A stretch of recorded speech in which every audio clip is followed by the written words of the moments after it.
I woke up in the ER when a nurse whispered, "Someone slipped you something." Then I saw my mother's name on my bank alert. The fluorescent lights above me burned white and merciless. My mouth tasted like copper and chemicals. When I tried to sit up, the room tilted sideways and my stomach lurched. The nurse, her badge said Angela Torres, RN, put a gentle hand on my shoulder. "Easy, you're safe now, but we need to talk about what's in your system." I blinked at her, trying to focus. My phone was in my hand, screen glowing. A notification sat there like an accusation. Unusual account activity detected. Transfer initiated, $47,500 authorized by Linda Kensington. Status, pending review. My mother's name. "I don't understand," I said. My words came out slurred, thick. "What happened?" Angela glanced toward the door, then back at me. When she spoke, her voice dropped to barely above a whisper. "The blood work came back. You have Ambien and Ativan in your system. High doses. Did you take those medications?" "No, I don't. I've never taken sleeping pills." "That's what I thought." She pulled up a chair, sat down close. "Mr. Kensington, when you came in, you were barely conscious. Your mother told the ER doctor you'd had too much to drink at dinner and taken some of her sleeping medication by accident, but your blood alcohol was 0, and the medication levels suggest someone with a prescription gave them to you intentionally." The room kept tilting. I stared at the notification on my phone. "My mother brought me here? About 2 hours ago. She's in the waiting room right now." Through the thin curtain separating my bay from the hallway, I heard a voice I'd known my entire life. My mother's voice, calm and controlled, talking on her phone. "He won't remember anything by morning. The doctor said the sedatives can cause short-term memory loss. By the time he's clear-headed enough to check his accounts, the transfer will be complete." My hands started shaking. "Daniel, you're trembling. Do you need me to get the doctor?" I couldn't answer. I was listening to my mother plan my robbery from 15 feet away, separated only by a hospital curtain. "Don't worry about Robert," she continued. "He's too old to understand banking apps. By the time anyone notices, it'll just look like Daniel made another impulsive decision. You know how he is with money." Angela's face had gone very still. She'd heard it too. "Stay here," she said quietly. "I'm getting Dr. Kim. My name is Daniel Kensington. I'm 25 years old. I work as a software developer for a fintech startup in Seattle, and I just realized that my mother had drugged me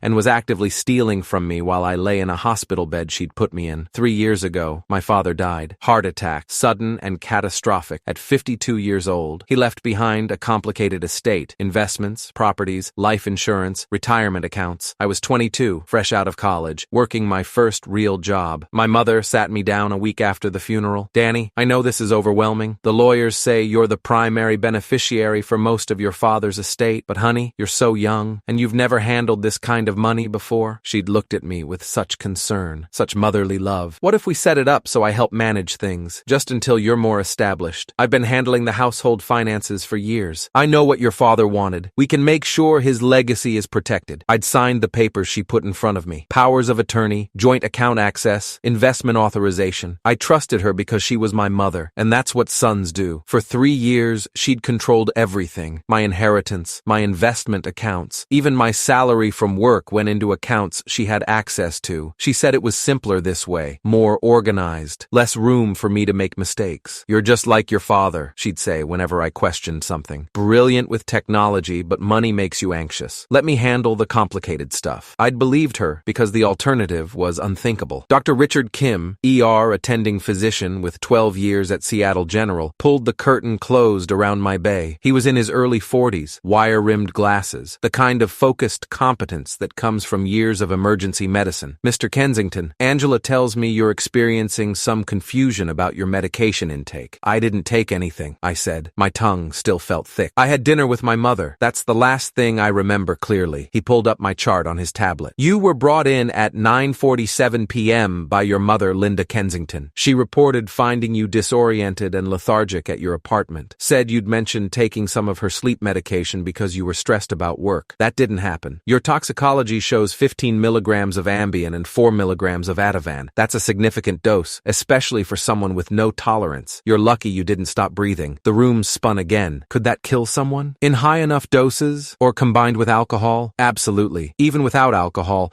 that combination could cause respiratory depression. He looked at me steadily. "Mr. Kensington, did you consent to taking those medications?" "No." "Do you remember anything unusual about dinner?" I closed my eyes, trying to push through the fog. Mom had called me Tuesday afternoon, said she wanted to talk about my birthday next month, maybe plan something special. We'd met at her house, the house I grew up in, the house Dad had paid off before he died, at 7 p.m. She'd made lasagna, my favorite. We'd eaten in the dining room, talking about work, about the weather, Normal mother-son conversation. She'd poured us both wine. The wine, I said suddenly. She poured wine. I had maybe half a glass. It tasted bitter. I thought maybe the bottle had turned. Dr. Kim typed notes. What happened after that? I started feeling tired, heavy. Mom said I looked exhausted, that I should lie down on the couch for a few minutes. I remember her helping me to the car, saying she was taking me to the ER because I seemed confused. And you don't remember saying you'd taken her medication? I would never take sleeping pills. I don't even like taking Tylenol. Angela appeared with a uniformed police officer. He was young, probably my age. Badge reading Officer M. Santos. Mr. Kensington, I'm Officer Miguel Santos. Dr. Kim asked me to come talk to you about a possible poisoning incident. The word hung in the air like smoke. Poisoning. My mother had poisoned me. I showed Officer Santos my phone, the bank alert, the pending transfer of $47,500 from my investment account, an account my mother had access to as a joint holder, to an account I didn't recognize. This transfer was initiated at 10:23 p.m., I said, while I was unconscious in the ER, from an account she has authorization to access. Santos photographed my phone screen. Do you know whose account this is being transferred to? I clicked through to the details. The destination account was registered to Silverline Consulting LLC. I'd never heard of it. No idea. I'm going to need to speak with your mother, Santos said. Is she still in the waiting room? Through the curtain, I could hear her, still on the phone, voice low. The account should show the transfer as pending by now. Just wait until tomorrow morning to move it again. Daniel never checks his investments anyway. He barely understands what he has. Santos heard it too. His expression hardened. Angela, can you ask Mrs. Kensington to step into the family consultation room? Tell her the doctor needs to discuss her son's condition. 5 minutes later, my mother sat in a small, windowless room with Santos, Dr. Kim, Angela, and me. She'd composed her face into perfect maternal concern. Her hand reached for mine. Danny, honey, you scared me so much. When I found you like that, I pulled my hand away. Her smile faltered. What's wrong? Mrs. Kensington, Dr. Kim said, your son's toxicology shows significant levels of Ambien and Ativan. He says he didn't take those medications voluntarily. Of course he didn't take them voluntarily. He took them by accident. I told you he was stressed. He grabbed my prescription bottle thinking it was aspirin. I didn't, I said. I was at your house for dinner. That's all. Something flickered across her face. Then the concern reasserted itself. Sweetheart, you're confused. The medication is affecting your memory. You came over. Yes, we had dinner. Then you went home. I found you at your apartment. Show me your call log, I said. What? Your phone. If you called 911 from my apartment, it'll show. Show me. She pulled out her phone, hesitated. Officer Santos held out his hand. Ma'am, I'd like to see that as well. She handed it over reluctantly. Santos scrolled through the call log. Mrs. Kensington, your 911 call was placed at 9:42 p.m. Location services show it originated from your home address, not your son's apartment. Her jaw tightened. I must have been confused. It's been a very stressful evening. And there's another call here, to a number saved as TC, placed at 10:17 p.m., lasting 6 minutes. He looked up at her. That would be while your son was being admitted to the ER. I was calling a friend to tell them what happened. We need to talk about this transfer, I said. I held up my phone. The $47,500 being moved out of my account right now to Silverline Consulting. What is that? All the color drained from her face. I don't know what you're talking about. It shows you as the authorizing party. Your digital signature is on the transfer request. That's impossible. I would never. Santos stood up. Mrs. Kensington, I'm going to need you to come with me to the station to answer some questions. And I'll need to see your prescription bottles for Ambien and Ativan. This is ridiculous. I'm trying to help my son. Ma'am, your son is alleging that you administered prescription medication to him without his knowledge. That's assault, possibly attempted murder depending on the dosage. And there's the matter of this financial transaction. He's confused. The drugs are making him paranoid. Actually, Dr. Kim interrupted, the drugs should be metabolizing out of his system by now. His cognition seems quite clear. My mother looked at me, really looked at me. I saw the moment she realized I wasn't going to back down, wasn't going to let this go. Danny, please, you don't understand what you're doing. I'm your mother. I love you. I'm trying to protect you. From what? My voice came out harder than I'd intended. From having control over my own money? From making my own decisions? From making mistakes, like your father did. He was terrible with money, just like you. That's why I had to manage everything. That's why I have to do the same for you. Dad was an engineer. He built a successful career, left us comfortable. He left us in debt. She was on her feet now, the mask slipping. Do you have any idea what I had to do to clean up his messes? The investment accounts he opened with money we didn't have? She stopped herself. Too late. What investment accounts? I asked quietly. She sat back down. Nothing. I misspoke, but I was already opening my banking app, pulling up account histories, transaction logs. 3 years of data started loading on my screen. Officer Santos put a hand on my mother's shoulder. Ma'am, I need you to come with me me now. They left. Angela checked my vitals one more time, told me I'd need to stay for observation for at least another 4 hours. Dr. Kim said he'd be filing a mandatory report with Adult Protective Services given the circumstances. I sat alone in the ER bay, scrolling through 3 years of financial history on my phone. What I found made my hands shake worse than the drugs had. The transfer I'd caught wasn't the first. It wasn't even the 10th. There were dozens of them. Hundreds, maybe. Small amounts at first.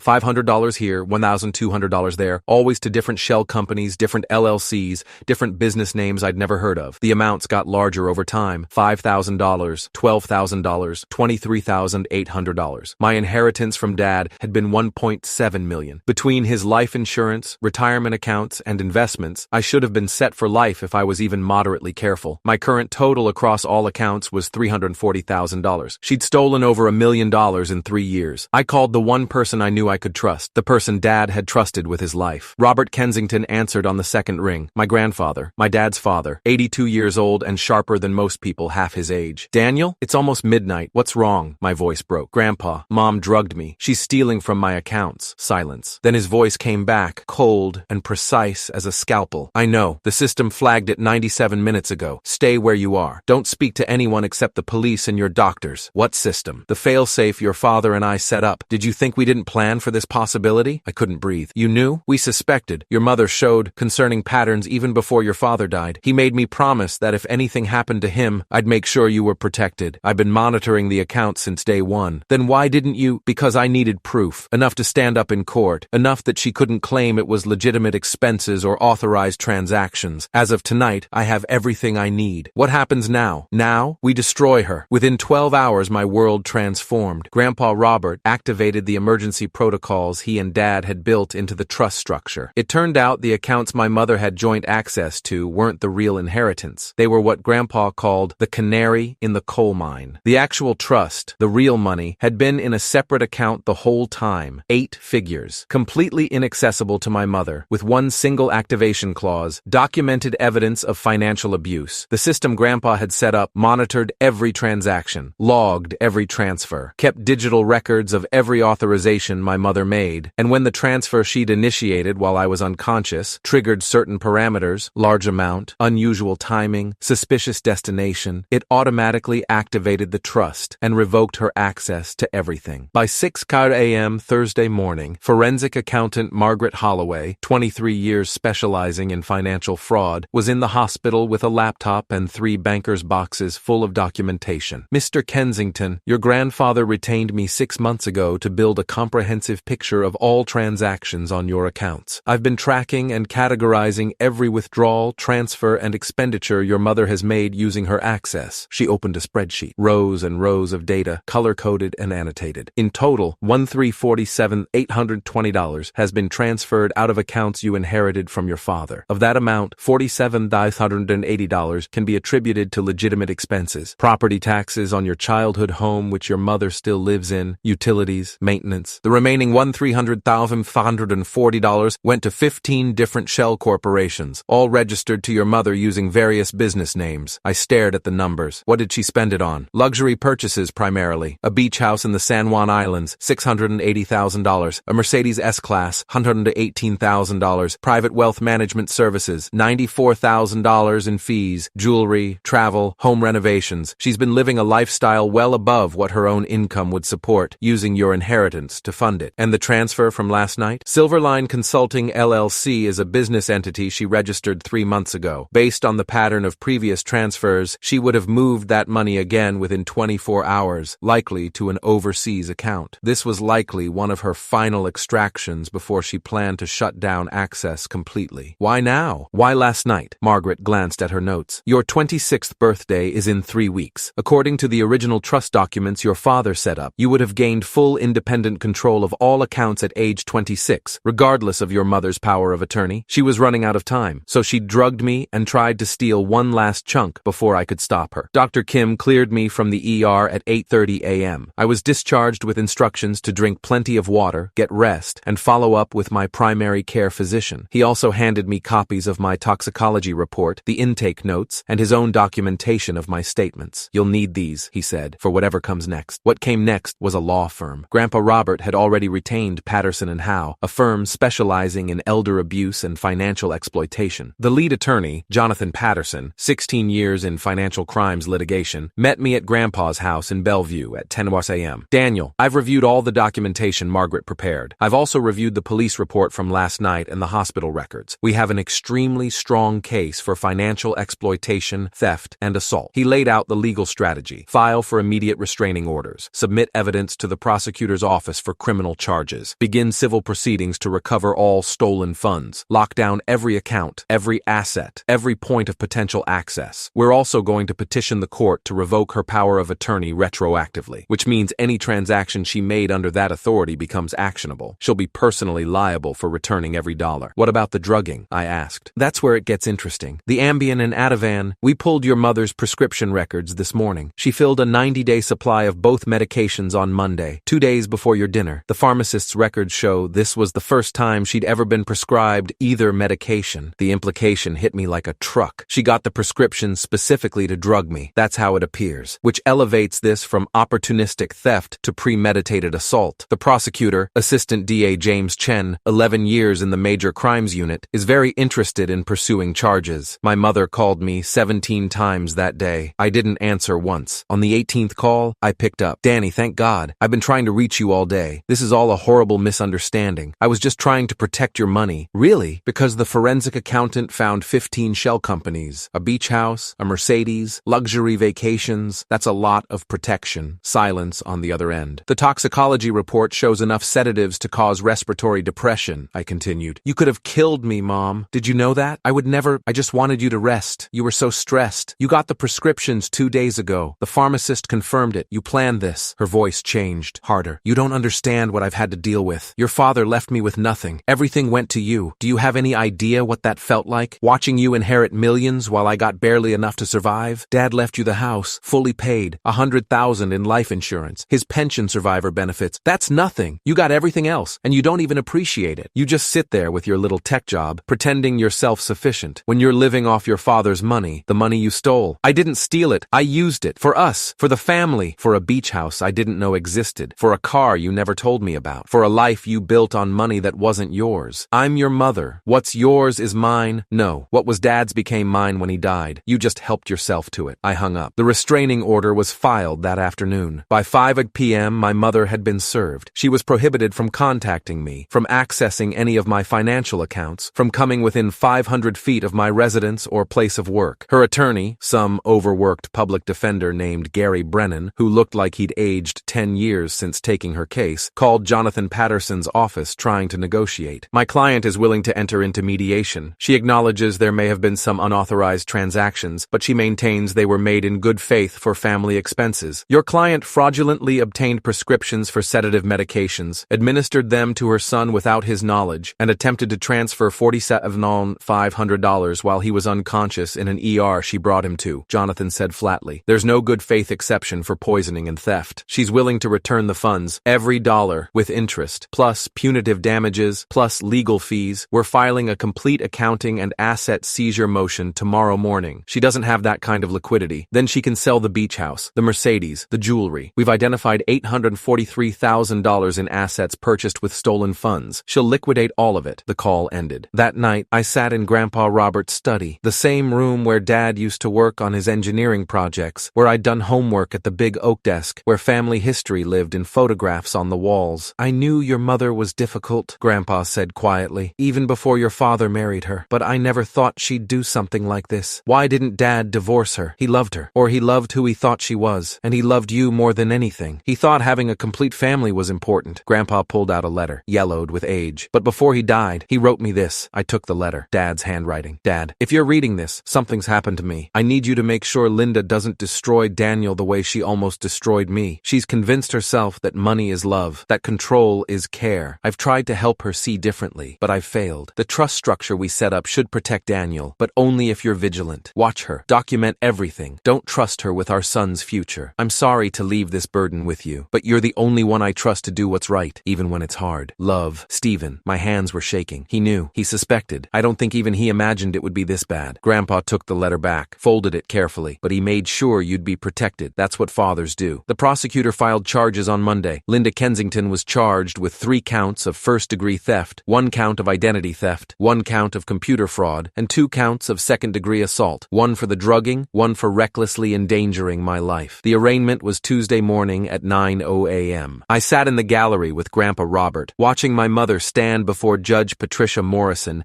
in a cream-colored suit that probably cost $2,000 of my money. She pleaded not guilty to all charges. Her attorney argued that this was a family matter, a misunderstanding, that incarceration would serve no purpose. Assistant DA James Chen stood up with 3 banker's boxes of evidence. Your Honor, the defendant engaged in a systematic 3-year campaign of financial exploitation against her own son. She obtained prescriptions for sedative medications under false pretenses, administered them without consent, and used his incapacitated state to attempt an additional theft of nearly $50,000. She showed planning, sophistication, and absolute disregard for her victim's welfare. The defendant has no criminal history, Brennan tried. The defendant has a $1.3 million theft history, Chen cut in. She's a flight risk with access to significant liquid assets, many of which are currently held in overseas accounts we're still tracking. Judge Morrison set bail at $250,000. My mother's face went white. She couldn't make it. The accounts she'd been using, the ones with my stolen money, were frozen. Her legitimate assets weren't enough. She spent that night in King County Jail. I didn't feel triumph, didn't feel vindication, just a hollow kind of clarity. The woman who raised me, who taught me to tie my shoes and helped with homework and came to my college graduation, had been farming me like livestock for 3 years, waiting for my father to die so she could harvest what he left behind. The trial was set for March, but in February, something changed. Brennan called Patterson with a plea offer. My mother would plead guilty to reduce charges, 3 counts of second-degree theft, 1 count of assault. In exchange, she'd serve 2 years in prison, 5 years probation, and agree to full restitution of all stolen funds. What do you think? Patterson asked me. I thought about it. About trials and testimony and sitting across from her in court for weeks. About making her face what she'd done versus just making it end. What happens to the restitution if she takes the plea? It becomes a condition of her sentence. She has to liquidate all assets purchased with your money. The beach house, the car, everything. If she doesn't, she goes back to prison for the remainder of her original sentence. And if we go to trial, we probably win. The evidence is overwhelming, but she could get 7 to 10 years if convicted on all counts. The restitution order would be the same either way. I looked at Grandpa. He just nodded. Your choice. Take the plea, I said. I don't want to spend months of my life watching her perform in court. I just want my money back and her out of my life. The plea was entered on February 23rd. Linda Kensington stood before Judge Morrison and admitted, in a voice barely above a whisper, that she had stolen from her son, that she had drugged him, that she had abused her position of trust. Mrs. Kensington, Judge Morrison said, you were given a sacred duty to help your son navigate a difficult time after losing his father. Instead, you exploited his grief and trust to enrich yourself. Your actions were calculated, predatory, and profoundly cruel. Sentencing was immediate. 2 years in the Washington Corrections Center for Women. 5 years probation upon release. Full restitution of $1,300,540 plus interest and legal fees, totaling $1,847,293. All assets purchased with stolen funds to be liquidated within 90 days. My mother was led away in handcuffs. She looked back at me once, eyes pleading. I looked away. The asset seizure happened fast. The beach house sold at auction for $720,000. The Mercedes went for $89,000. Jewelry, furniture, art, everything she'd bought with my money was cataloged, appraised, and sold. By May,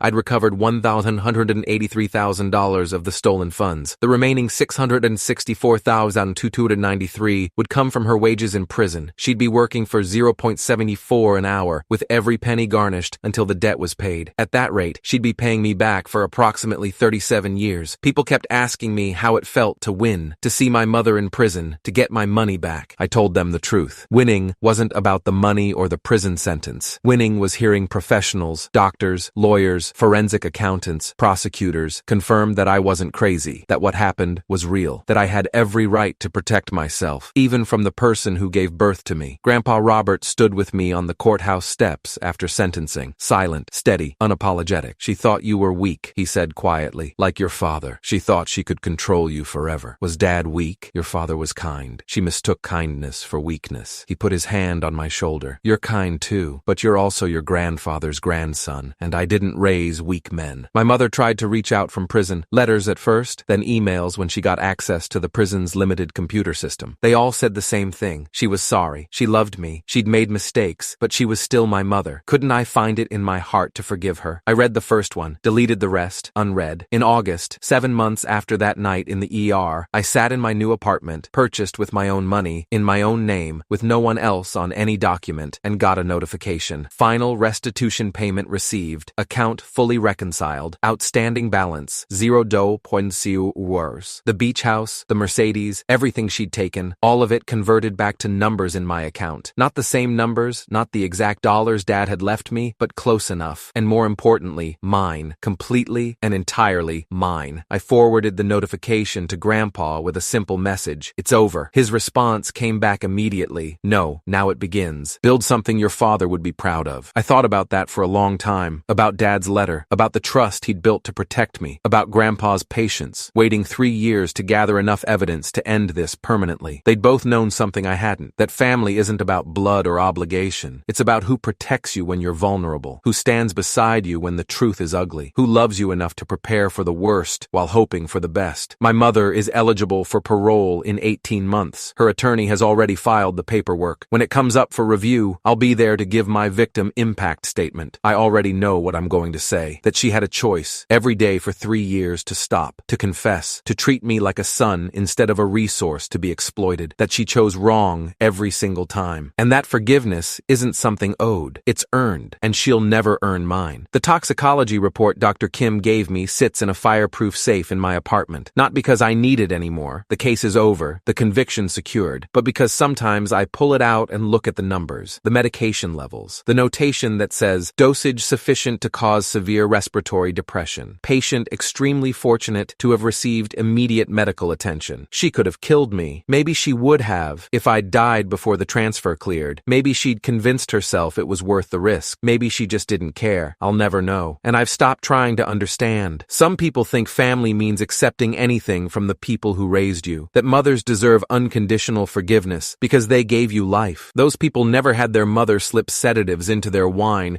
and steal their future while they couldn't even hold their head up. Family isn't who shares your blood. It's who protects you when the threat comes from inside the house.